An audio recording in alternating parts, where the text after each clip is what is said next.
I was using BB00 because BB00 tends to be a little bit grayer. Okay, now let's look at the jacket again. We're going to look at our template coming in, lightest, going out, darkest. But we also have to take into account these creases, so those I'm going to make dark here. Okay.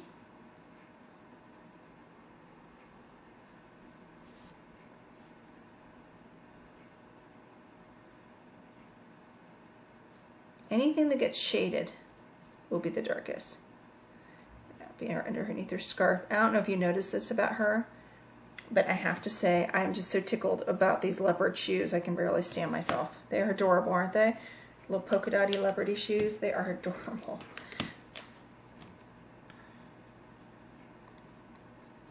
Now, I live in Arizona, and I find that the smaller areas I work the better, particularly in the summertime. It's so hot here. It was like 115 today. That my ink will dry too quick otherwise. Now in winters, I can get by with allowing myself a little bit bigger room to work on, but I tend to work smaller spaces, particularly in the summer. You're going to find that your Copics are going to react differently when it's humid outside for you if you live in an area of humidity. And we do get our monsoons, and we do get a little humidity, but you may notice a little bit more blotchiness. You may need to use a different paper when it gets more humid.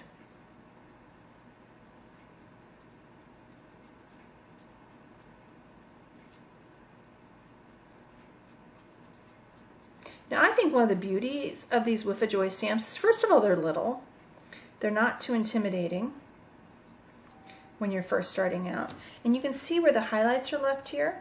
Now once again, if I say to myself, you know, I didn't leave enough of highlight, I colored over too much, I can use my colorless blender to go over that and add a little bit more highlight.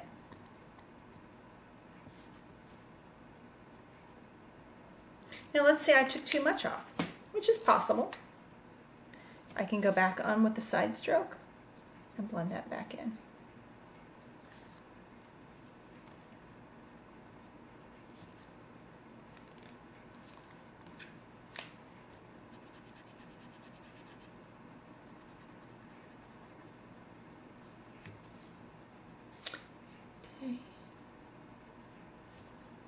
Alright, let's go back in with the BV17 again.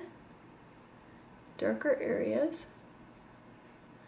And I'm going to put a little dark here because there's a crease.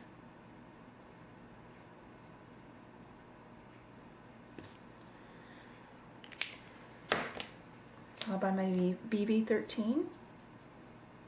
And this is a really small space, so you're going to really want to use a teeny tiny small feather stroke. And you're going to have to work a little bit harder to reserve that white area. Okay, followed by the BV02.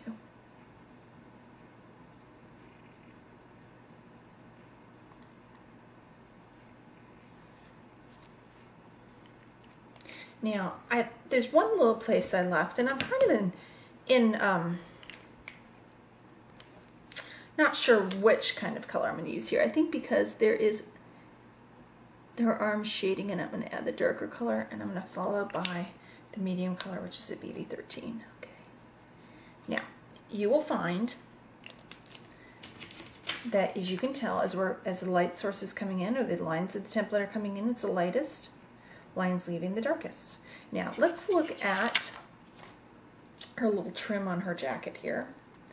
And I'm going to focus on using the two colors of BV13 and the BV02.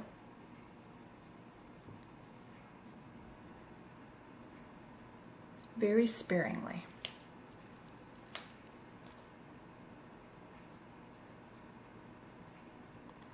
There we go.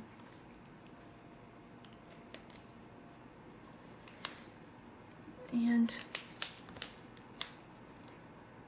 the BV17, dark. I'm going to go in with the BV13. And the lightest will be the BV02. Okay, once again, this is all a side profile, side light source. let's look how that impacts your coloring of your skin tones. Then the one skin tone that we have that is my favorite is E51, E50, E00.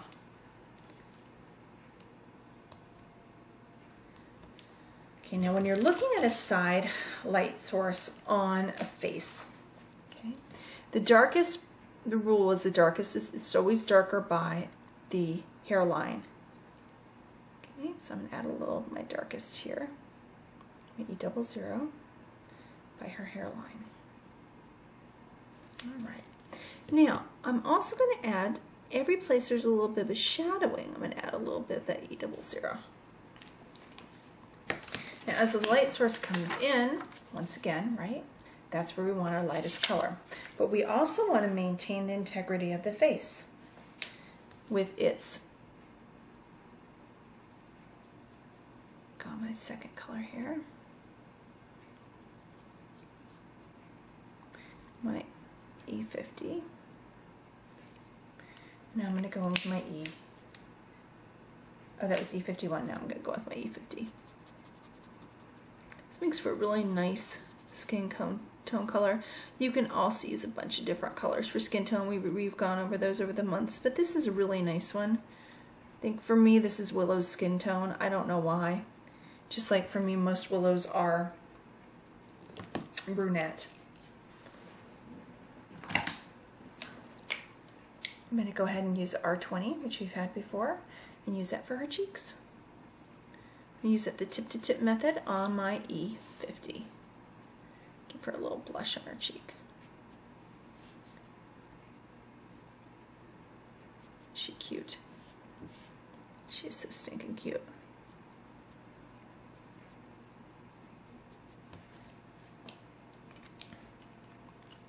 So what we've done is we maintain the light and dark ratio, okay?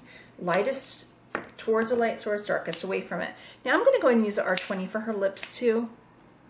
I'm going to use just the very tip. Let's give her a little color. There she goes. So I'm going to use my E51. Her neck here. Now this is farthest away from the light source, and we also have to take into account this scarf. Scarf is going to make a difference and add some shadowing on there. E00. Okay, E50.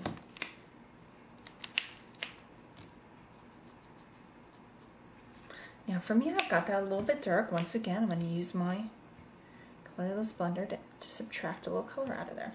It doesn't really take the color out per se. What it does is it moves the color.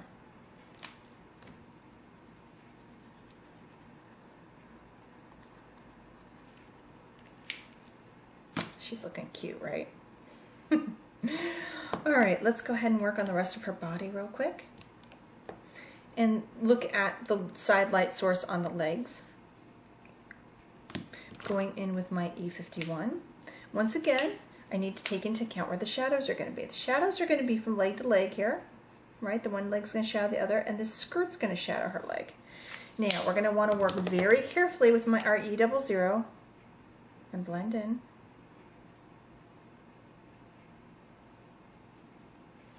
Now with our E50.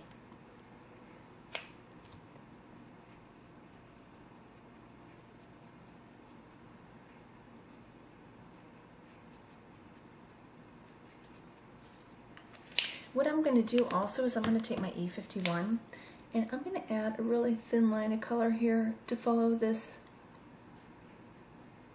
to put a little bit harsher of a shadow on there. And I'm going to come back on this other leg. Once again, everything farthest away from the light source is going to be the darkest, taking into account the shadowing of the briefcase and the shadowing of the shoe. My E00.